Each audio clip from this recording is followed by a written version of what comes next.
I like this leaf, this mixture of colours is pretty. Not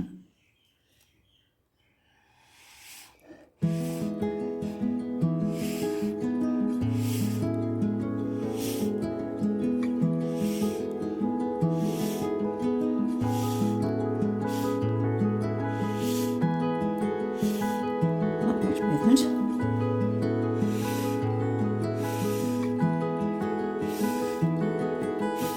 A little bit more here.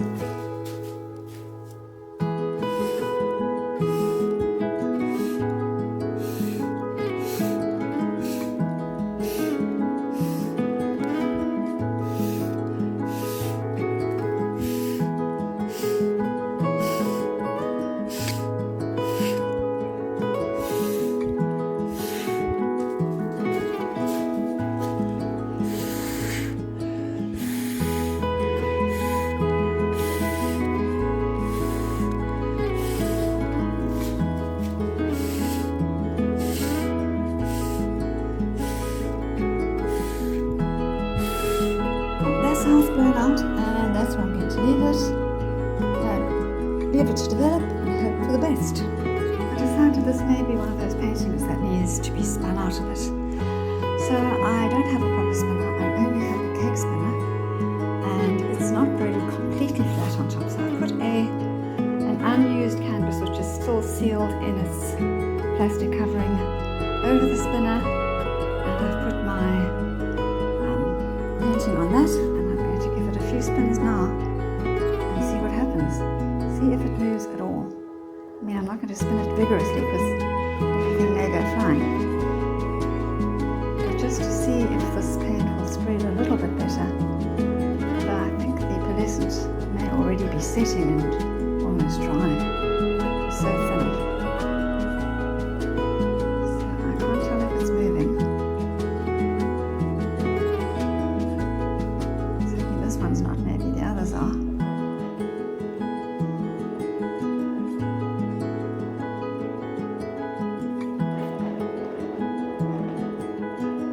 There's nothing going over the sides, so I don't think it's moving.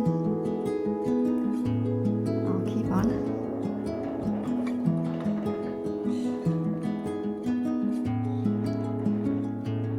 Just to give those leaves and blossoms a slightly better shape and maybe make the fish visible. I can just barely make out copper there and there, but it's not, not enough to really show that it's a fish. All my painting, all my hard work. I could scrape it off quickly, but I think it's already too late for that. I'll just have to learn for the next painting, I guess, that the pearlescent wasn't meant to be used like this. But who knows, maybe it will become visible once it's dry. It's funny because when you paint with it, it's so thin, one layer, it just doesn't show up very much. It took me 2 layers on my bowl of fruit in the glass bowl to make the glass actually look like glass. And that was painting with a brush. I don't think anything's happening here. The painting has dried overnight and this is how it looks, and I have to say that the pearlescent is absolutely beautiful the way it's dried. Definitely using pearlescent as a pouring paint can make a beautiful painting as your base colour. So, but you would need to pour it over a colour, as I did in this case, pouring it over a canvas which was painted with dry acrylic in green. But now that green was a phthalo green which was transparent. So not much of it is showing through. And the koi fish were painted in iridescent orange yellow, which is also transparent. And so again, not much of that is showing, even though the pearlescent is also transparent. It was clearly thicker than either of them, which were painted on. The pearlescent was poured on, so it's definitely thicker. So it's covered them up for the most part. And this is such a small canvas that when I painted on the leaves, it obscured, a good portion of the fish anyway. So what I'm going to do now is I'm going to first shape these water lilies into more of a water lily shape, and maybe just put a leaf close to this one, for example, they are surrounded by leaves normally. Then I'm going to paint that with the liquid paint, but with a paintbrush, so it will be quite thin. And then I'm going to paint the orange fish here and there, but much smaller, just little parts of them wriggling around there. Again with the brush and with the iridescent in liquid. I'll see, maybe I'll add a bit of the paint from the tube to the liquid. And then once that's dry, I will take a very thin layer of the phthalo green and brush that over everything. And then that will obscure everything enough, but leave the water shimmering. Because in a big pond of water lilies, you don't really see that much of the water. There's usually a lot of leaves covering the water. And certainly there isn't going to be much space here once I add the fish, except for here and there. There really won't be much water showing, so we'll see if that works.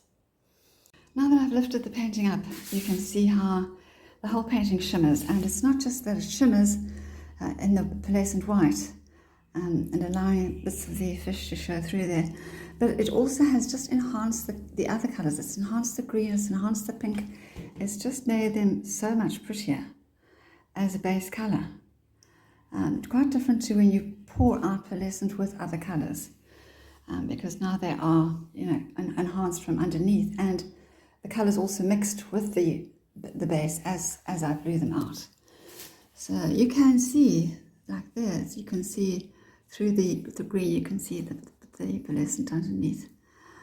And in the pink as well, yeah, the colours have mixed so nicely, but you can see the outline. So now I'm going to just add the colours of the water lily and shape them to a more meaningful shape. I just need to lift this up a bit. So I've lifted it up, and now you can actually see more of the pearlescent sheen. So here I'm going to have to add some points into the water lilies like that. And it's difficult because I'm doing it upright and I'm not sure if this is going to run, but I'm going to give it a try. And I'm holding the camera with one hand. I don't want to lose all those colours. I don't want to take the colour down too far. In fact, I'll wipe away some of that. Just want the points on the tip.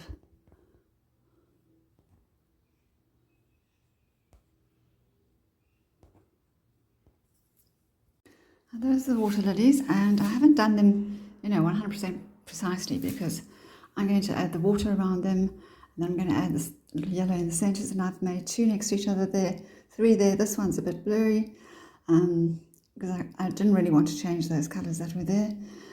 And this is just a loose bit flat floating on its own. And here I made 2. I made them smaller than they were originally, so that's fine. And here I'm going to paint, well, this fish was going downwards, so I'll just but I'm going to make him a whole lot smaller. So just a little head there, going into a little body and a little tail. And this paint is wet, so very, very wet, very runny, so I hope it's not going to spread all over. I'm having difficulty controlling the brush at this angle. So I can see a big blob coming off. I've added in the fish very lightly, and I think they're dry now. Not quite. The blossoms seem dry. So now with the very thinned out phthalo green, I've taken some green out of the container there, and then I've mixed it with some water and made it really watered down, watery. And so the idea was not to have white water, for sure. I mean, you can see a bit of green under there, but not enough. So the idea is to have just shimmery water. And so perhaps with my next painting, if I try this again, I've got no pearlescent left, or not enough. But I would use a bigger canvas, and I would use a very opaque green underneath the pearlescent, and because it definitely gives a better effect pouring out the pearlescent than painting it on. It's hard to tell when you are actually busy painting, I think, what the end result will be.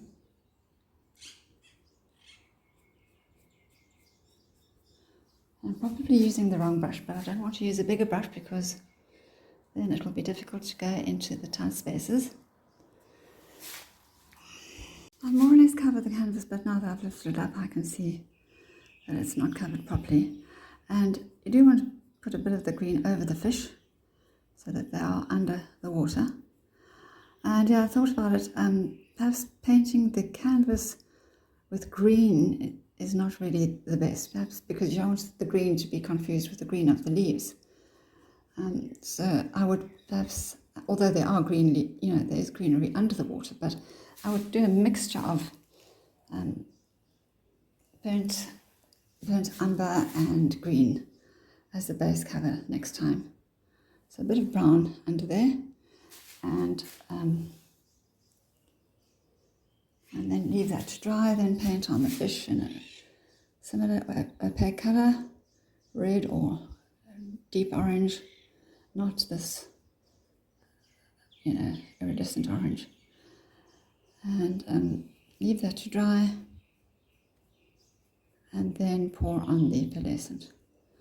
And then maybe you could use the pearlescent in the same consistency that I used here. Maybe that would show up better. Anyway, I'll try that on a small canvas before I do it on a big scale, just to see a small section. So it's probably wise to try these things out on a small canvas before you go big. Waste everything. Oh, it's dripping there. This is very diluted with water, but I must cover that fish. It doesn't seem covered enough. And I want the water to get into every corner around these flowers. And I do need to paint on a bit of a leaf there. This is the final painting. I have added in some centers and a bit of yellow and orange, and covered the fish with some of the yellow green, and just finished off the edges around the water lilies a bit nicer. And I think that's it. I think it's a lovely painting. I think it's different, and many people paint water lilies, but I'm sure no one has painted them quite like this. And the interesting thing about a round canvas is that you can turn it anyway and it still makes sense. It doesn't have to be the orientation that I painted it. For example, now it's completely upside down compared to how I painted it, and it still looks fine. All that way. So you've got blossoms next to each other in all directions. Here you've got 4, here you've got 2, here you've got 3. So, and the fish of course can be swimming in any direction as well. So the layer of phthalo green just covered the pearlescent quite nicely. And I would really love to do this on a really large canvas. But to cover a really large canvas with pearlescent paint would cost an absolute fortune. So I'm going to do it on a square painting. And this time I will just cover the base with pearlescent. Well, I will put the colours underneath, the brown and green mixture. And then I'll paint on the rest. I'll paint on the flowers, I'll paint on the fish. I'll paint the fish underneath before I pour the pearlescent over. And I'll take it from there. Maybe I'll pour out the leaves, I'll see. But the flowers I want to definitely paint that. The leaves seem pretty natural as they are. So thank you for watching. I hope you enjoyed it. I hope it's given someone ideas out there, somebody who may be willing to spend a fortune on a very large canvas. It might be worthwhile. It may be very special. Please like and comment and subscribe if you haven't already. Bye for now.